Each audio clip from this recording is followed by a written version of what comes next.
Good afternoon. We're Group 20.1 and we will present the results of our research about Amazon. Starting off from question 1.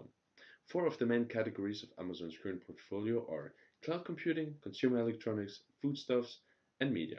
For each category, you can see we provided an example. By analyzing the previously mentioned categories and products, we can conclude that Amazon's diversification type is the related link diversification.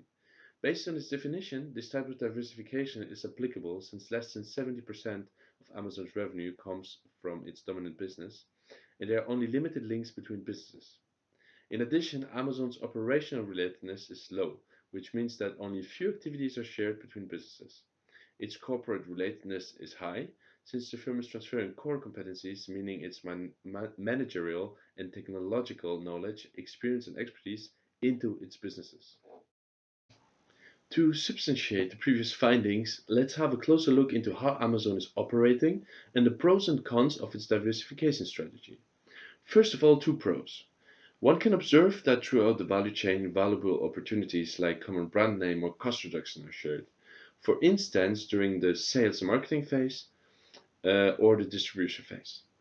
Further, the relatedness between the businesses can be demonstrated by Amazon's ability to make use of economies of scope and gain market power, mainly through low prices in the different markets. On the other hand, one of its cons is that by applying the related link diversification strategy, Amazon is missing out on sharing some of its resources and activities, and thereby creating higher economies of scope. Passing on to question 2. Some examples of strategies that Amazon has recently undertaken and the relative pros and cons will now be analyzed. Amazon's own advertising network is an example of forward vertical integration, as Amazon offers its customers not only the possibility to sell their products, but also to advertise them using the same platform. The acquisition of the Kiva systems, which resulted in Amazon Robotics, is an example of backward vertical integration, since the robotic sorting improved Amazon's shipping and packing efficiency. The development of own content for streaming resulting in Amazon Prime Video is an example of forward vertical integration, as Amazon offers a new technology to an existing service, namely Amazon Prime. Lastly, the brick-and-mortar stores, namely the Amazon bookstores, is an example of forward vertical integration since Amazon adds a retail sale option to its existing e-commerce service and serves the needs of its customers more closely. As for backward integration, the pros are that it ensures better utilization of facilities and firms maintain quality control over the inputs. One of its cons is that it hinders the firm from taking advantage of products at low cost from an external supplier. With regard to forward integration, its pros are that it avoids market costs and it enables firms to control the prices of outputs. One of its cons is that changes in demand create capacity and coordination imbalance. Finally, we'll take a look at question 3. First of all, one of Amazon's main challenges is that it has to integrate its different businesses and create a cost-effective value chain. Another significant challenge concerns its slow international growth.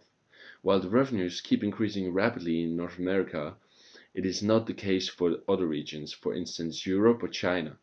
Finally, there is the strong chance that brick-and-mortar retailers like Target or Best Buy develop successful e-commerce strategies. Amazon is currently operating in many industries, among which the most important are the retail with Amazon.com and the streaming media with Amazon Prime. With respect to the online retail industry, Amazon's main competitors are Alibaba Group and eBay, where the first two are the market leaders in terms of number of visitors. In addition, Amazon has reached a market cap in 2017. That is double the market cap of Walmart, Costco, and Target combined, which are its main competitors. Secondly, in the streaming media industry, Netflix is by far Amazon's main competitor and the market leader with a current growing 8.8 billion revenue compared to Amazon's 2.5 billion. It is important for Bezos to consider whether it is right to launch a new business unit in a foreign market where competitors enjoy a dominant position through brand recognition. Therefore, our advice to Amazon CEO Jeff Bezos is to maintain the related link diversification strategy, since deviating into an unrelated diversification strategy could lead to a lack of synergy among the different businesses.